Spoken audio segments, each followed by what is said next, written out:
Bienvenue dans votre série de podcasts du projet Synergie des médias contre la désinformation, une initiative d'Ouest News. À la présentation, Wile Sadio Diallo.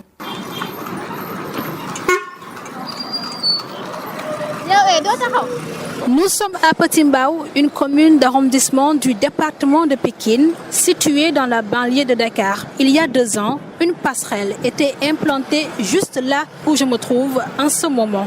Aujourd'hui, ce n'est plus le cas. La situation est la même à Kër Mbaye Fall, Diamaguène Sicap Mbao et au Poste Thiaroye. Ces localités, situées dans la banlieue dakaroise, à l'est de la capitale, font partie du département de Pikine, dans la région de Dakar. Elles se trouvent à une vingtaine de kilomètres du centre-ville. Ces passerelles étaient installées sur la nationale N1, une route importante reliant la capitale au reste du pays. Mam Thierno, un jeune vendeur de vêtements au marché de Kër Mbaye Fall, trouvé assis près de l'arrêt de bus, il dit subir quotidiennement les conséquences de la suppression de la passerelle de ce quartier. Depuis la suppression des passerelles, nous constatons beaucoup d'accidents, en particulier au niveau de Kër Mbaye Fall, où un accident mortel s'est récemment produit. La suppression de ces passerelles expose les piétons à des risques en les incitant à traverser directement la route. Il est inacceptable qu'une route nationale soit traversée de cette manière avec tous les dangers que cela comporte. Aujourd'hui, les piétons doivent traverser la route à la sauvette, à leur risque et péril, ce qui constitue un danger. Boubacar Diabakhate, habitant de Grand Mbao, une des localités concernées. Nous n'avons reçu aucune information de la part d'une quelconque autorité pour savoir donc les raisons pour lesquelles on a enlevé cette dernière.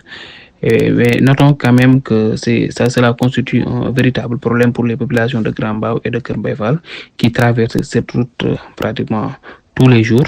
Donc nous attendons la réaction des autorités pour savoir les raisons qui poussent l'autorité compétente à enlever cette passerelle-là. L'AGEROUTE, l'organisme étatique responsable de la construction, de la réhabilitation, de l'entretien et de la gestion du réseau routier, ainsi que des ponts et ouvrages d'art, explique les raisons de l'enlèvement. Ndeye Awa Diop est chargé de projet à la division des ouvrages d'art de l'AGEROUTE Sénégal. Les passerelles au niveau de la nationale 1 ont été enlevées pour des problèmes de sécurité parce qu'on était confronté en fait au choc des camions hors gabarit qui percutaient sans cesse les passerelles sur la nationale numéro 1. Et comme les passerelles nationales de la nationale numéro 1 c'était des passerelles métalliques, donc ça posait des problèmes de sécurité, nous avons dû les enlever.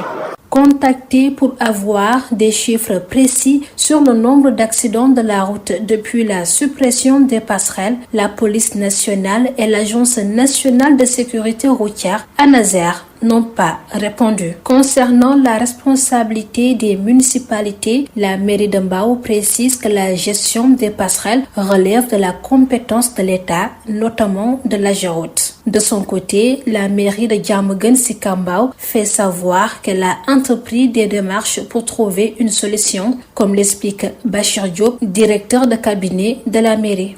La commune, effectivement, a écrit des correspondances aux autorités compétentes, comme AGEROUTE et d'autres structures qui interviennent sur la RN.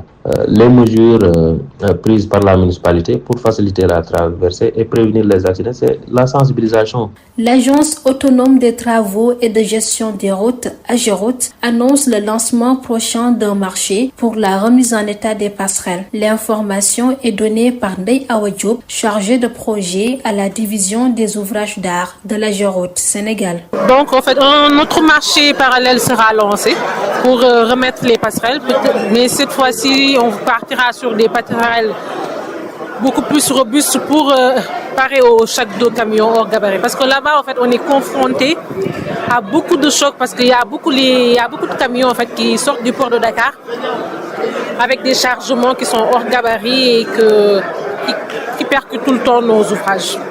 Ndeye Awa Diop de l'AGEROUTE Sénégal informe que les passerelles pourraient être réinstallées au début de l'année 2025, après l'attribution du marché. Par ailleurs, le Premier ministre Ousmane Sonko a ordonné la mise en œuvre immédiate des mesures de sécurité routière, notamment le contrôle des camions et le respect des normes de gabarit et de poids. En attendant la réinstallation des passerelles, les piétons continuent de risquer leur vie chaque jour pour traverser la nationale N1. Ils demandent aux autorités d'appuyer sur l'accélérateur afin d'éviter plus de sang sur le bitume.